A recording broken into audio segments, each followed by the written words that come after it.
in the U.S., we actually have pretty strict electric bicycle law. I know this is way left field of like everything going on in the country right now. Yeah.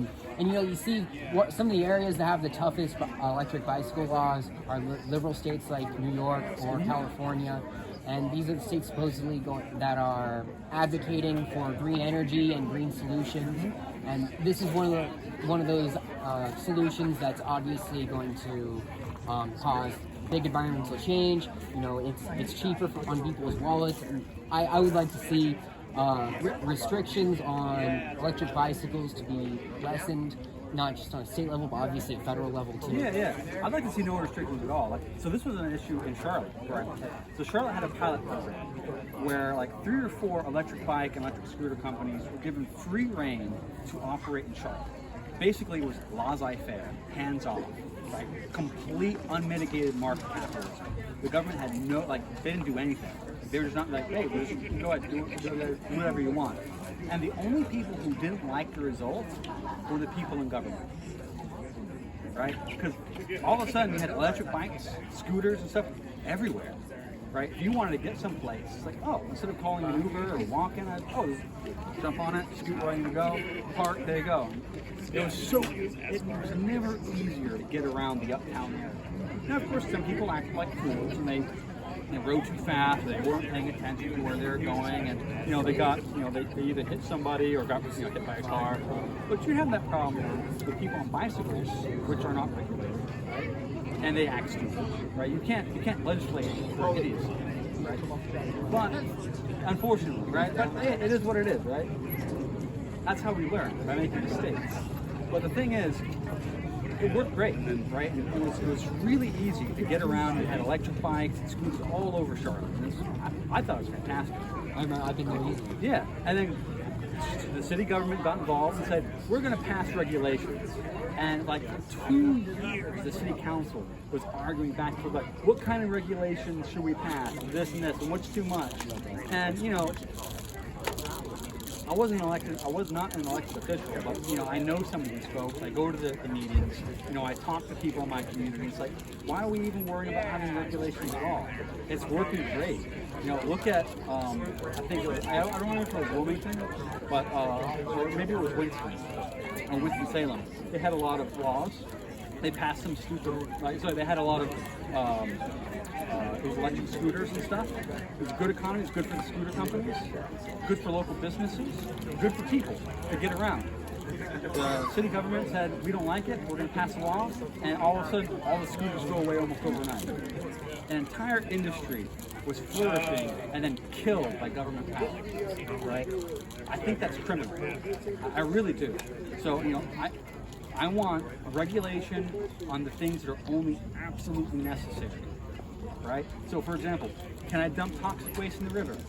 No. Can I operate a business selling electrical scooters? Yes. What are the restrictions? I don't know. What can you sell? What will people buy?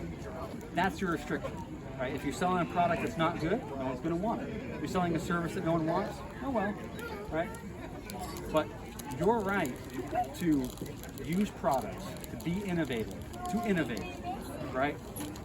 I mean, that's what our country was founded on, in large part. Why would we stifle that? Right? And the regulations and laws that I think make sense, don't throw toxic waste in the river, right? Don't bury batteries in someone's backyard, right? Without their permission or whatever. Things that can cause actual harm, right? Don't go out in the street and punch someone in the face, right? Because you're causing someone actual harm. But yeah, I mean, we have, green energy, for example, right? I'm not a hippie, but I love solar panels. I think solar panels are neat, right? I would love to see solar panels on roofs all across the state, right? I want solar panels on my roof. But you know what? Right now we have laws in effect that says the only people that can sell electrical power are the utility companies. So where I live, Duke Energy. So if I wanted to be an innovator, be like, hey, I can start a company, have solar panels, put solar panel on your roof, and you can get some power from the solar panel, green energy, whatever, pretty big in, say, Charlotte, Nashville, and all that. Nope, government says I don't have the right to do that. Only Duke Energy does.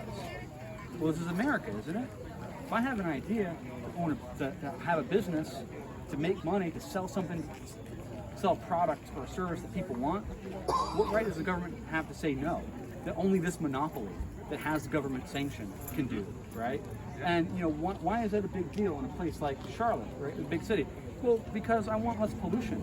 Because clean air is easy to breathe.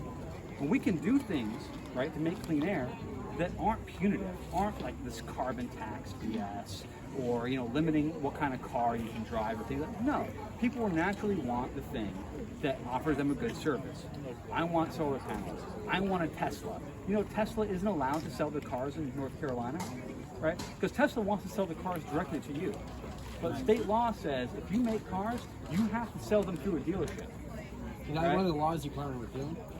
Man, I will go after that. Now, as governor, I wouldn't have the authority, right? But I tell you what, every single